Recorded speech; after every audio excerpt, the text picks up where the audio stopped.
أعوذ بالله من الشيطان الرجيم. بسم الله الرحمن الرحيم. وما منع الناس أن يؤمنوا إذ جاءهم الهدى إلا أن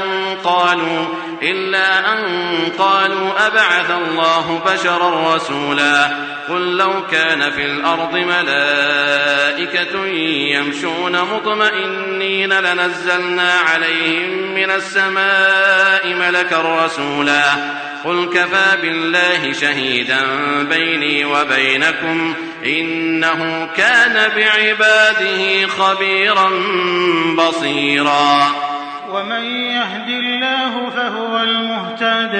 ومن يضلل فلن تجد لهم أولياء من دونه ونحشرهم يوم القيامة على وجوههم عميا وبكما وصما مأواهم جهنم كلما خابت زدناهم سعيرا ذلك جزاؤهم بأنهم كفروا بآياتنا وقالوا أئذا كنا عظاما ورفاتا أئنا لمبعوثون خلقا جديدا أولم يروا أن الله الذي خلق السماوات والأرض قادر على أن يخلق مثلهم وجعل لهم أجلا لا ريب فيه فأبى الظالمون إلا كفورا. قل لو أنتم تملكون خزائن رحمة ربي إذا لأمسكتم خشية الإنفاق وكان الإنسان قتورا. صدق الله العظيم. الحمد لله رب العالمين والصلاة والسلام على سيد المرسلين وعلى آله وأصحابه أجمعين أما بعد. سورۃ الاسراء کا سورہ بنی اسرائیل کا یہ 11واں رکوع ہے جس کی بھی آپ کے سامنے تلاوت کی گئی. جملہ 6 آیتوں پر مشتمل اس رکوع کا سلسلہ شروع ہو رہا ہے. آیت نمبر 94 سے اور ختم ہو رہا ہے آیت نمبر 100 پر. جو اہم بات اللہ تعالیٰ ان آیتوں میں بیان فرما رہا ہے اس کا تسلسل جاری ہے پچھلی آیتوں سے، کیونکہ پچھلی آیتوں میں جس بات کا آغاز ہوا تھا، جس موضوع کا آغاز ہوا تھا، وہ نبوت اور رسالت اور اس کے سلسلے میں لوگوں کے اعتراضات. آپ کی خدمت میں گزشتہ اتواری وضاحت گزر چکی ہے کہ حضور اکرم صلی اللہ علیہ وسلم سے مخالفین نے، مشرکین مکہ نے عجیب و غریب مطالبات کیے، اور انہوں نے اپنے مطالبوں میں یہ کہا کہ ہم اس وقت تک آپ کی بات کو تسلیم نہیں کریں گے جب تک کہ یا تو آپ مکہ مکرمہ میں ایک چشمہ جاری کر دے پانی کا، ایک ایسا چشمہ پھوٹ پڑے جس سے ساری بستی، سارے لوگ، آس پاس کے لوگ سبھی پانی سے استفادہ کر سکیں، فائدہ اٹھا سکیں. یا پھر یہ کہ آپ کا ایک باغ ہو زبردست قسم کا، اس باغ میں کھجور بھی لگ رہے ہوں، اس باغ میں انگور بھی لگ رہے ہوں، اور باغ بھی ایسا باغ ہو کہ بیچوں بیچ نہر بہ رہی ہو، فراوانی کے ساتھ پانی ہو، ہر قسم کی نعمت ہو، تو ہم سمجھے کہ آپ رسول ہیں، آپ نبی ہے. یا پھر یہ کہ انہوں نے یہ کہا کہ آپ کے پاس سونے کا خزانہ ہو، سونے کی اینٹیں ہوں، اور آپ خزانہ ہے کہ تقسیم کر رہے ہوں لوگوں میں، اور عالم یہ ہو کہ آپ کا گھر سونے کا ہو،